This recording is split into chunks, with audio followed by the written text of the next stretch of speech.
Les Italiens jurent qu'il faut le faire et la dernière fois j'ai vu un grand chef, Thierry Marx, qui disait que ça ne servait à rien, mais je pense que ça sert quand même un peu.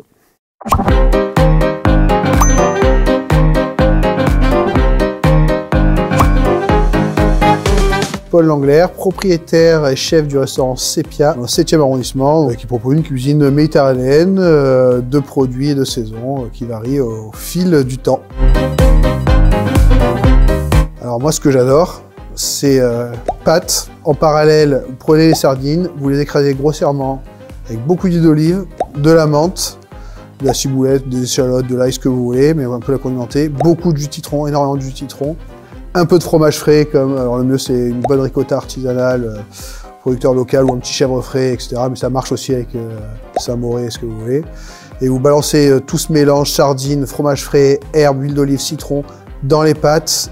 Quand elles sont juste à peine ressorties de la passoire, qui est en train de refroidir, vous mélangez, coup de moulin à poivre, sel, et c'est parfait. Les Italiens jurent qu'il faut le faire et la dernière fois j'ai vu un grand chef, Thierry Marx, qui disait que ça ne servait à rien, mais je pense que ça sert quand même un peu. Il faut sous-cuire les pâtes, ça c'est sûr, il n'y a pas de débat. On sous-cuit les pâtes et on termine la cuisson dans le jus avec un peu de liquide de cuisson et c'est là le secret. La pâte va nourrir avec son amidon la sauce, ça va épaissir et la sauce va nourrir les pâtes, c'est le top, il n'y a pas de débat. Après, il faut toujours mettre un peu de fleur de sel, ça rajoute au-delà du côté salin un peu de texture. La vérité, c'est qu'on peut saler avant, mais il faut saler longtemps avant, genre peut-être la veille ou au moins 12 heures avant, pour que le sel puisse vraiment imprégner les chairs. Sinon, ça a tendance un peu à partir à la cuisson, mais c'est bien de faire les deux, ça ne mange pas de pain. Grosse question, donc tomate évidemment.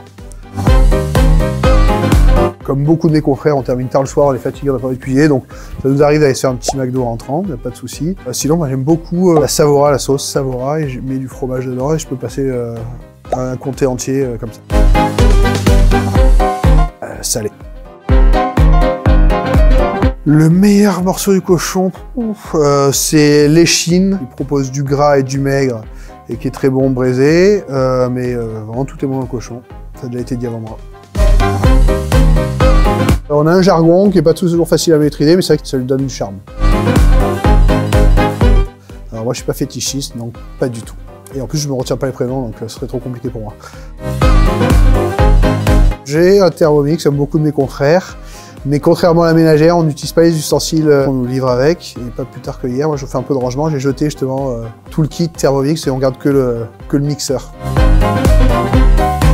Alors il n'y a pas de spécialité parce que justement on a une carte très changeante qui est gouvernée un peu par la saisonnalité et surtout par les producteurs avec qui je bosse et qui me disent un peu ce qu'ils ont au moment, à l'instant T. On est très axé sur la mer, même quand on est sur une proposition de produits de la terre, on va toujours lui apporter des petites touches iodées, que ce soit de l'oursin, de l'huître, de la poutargue, de l'anchois, pour les condimenter.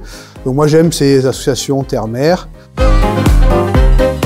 Je pense à Julien Dumas, qui est un chef qui a une approche, une sensibilité sur le produit qui est exceptionnelle. Et après, j'aime beaucoup ce que fait Olivier Nasty en Alsace.